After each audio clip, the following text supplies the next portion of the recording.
శ్రీనివాస్ అన్న ఎంపీ ఎలక్షన్లు వస్తున్నాయి కదా, ఈసారి ఓటు ఎవరికి వేద్దాం అనుకుంటున్నా అన్న? పెద్దపల్లి పార్లమెంట్ అభ్యర్థిగా ప్రధాన పార్టీలు మూడు పోటీ చేస్తున్నాయి. అందులో కాంగ్రెస్ పార్టీ అభ్యర్థి గడ్డం వంశీ గారికి కంపల్సరీ గెలిపిద్దాం అనుకుంటున్నాం. ఎందుకంటే చదువుకున్న వ్యక్తి, యువకుడు, వాళ్ళ తాత దగ్గర నుంచి వాళ్ళ నాన్న దగ్గర నుంచి రాజకీయ అనుభవం ఉన్న కుటుంబం కాబట్టి గడ్డం వంశీని గెలిపిద్దాం అనుకుంటున్నాం. ఎందుకంటే మంత్రి నియోజకవర్గ ప్రజలు కాంగ్రెస్ పార్టీ, ఇది మంత్రిని అడ్డా అంటేనే కాంగ్రెస్, మంత్రిని గడ్డ అంటేనే కాంగ్రెస్ అడ్డా.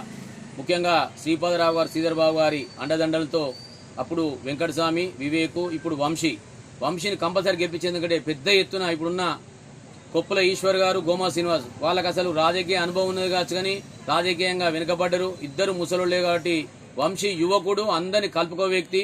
వాళ్ళ తాత తండ్రిని పునికిపుచ్చుకున్నాడు, పెద్దనాన్న వినోద్ గారిని పునికిపుచ్చుకున్నాడు కాబట్టి కంపల్సరీ మన వంశీ గారిని గెలిపిస్తామని సందర్భంగా తెలియజేస్తున్నాం. ముఖ్యంగా ఆయనకు మొట్టమొదటిసారిగా నిల్చుంటాడు కాబట్టి పెద్ద ఎత్తున మంత్రిని ప్రజలందరి ఆదరణ చురగొన్నాడు.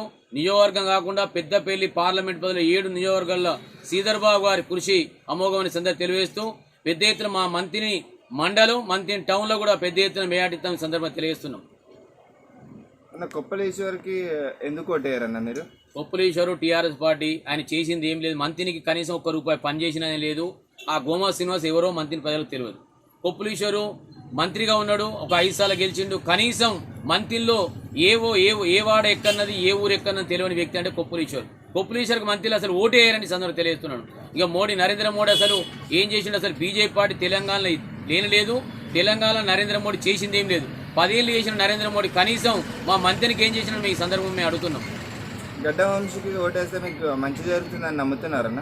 ఎందుకంటే వాళ్ళ తాత మన వెంకటస్వామి గారు, వాళ్ళ తండ్రి వివేక్ గారు, అలాగే మా నాయకుడు శ్రీధర్బాబు గారి కృషి ఉన్నది కాబట్టి వాళ్ళు కంపల్సరీ మాకు మంత్రి నియోజకవర్గాన్ని అభివృద్ధి చేస్తారు. చేసిండ్రు, ఇంతకుముందు చేసిండ్రు, ఇప్పుడు కూడా చేస్తారని ఈ సందర్భంగా తెలియజేసుకుంటూ వంశీని గెలిపిస్తామని మేము మంత్రిని ప్రజల పక్షాన తెలియజేస్తున్నాం. ఓకే అన్న, థ్యాంక్ యూ అన్న.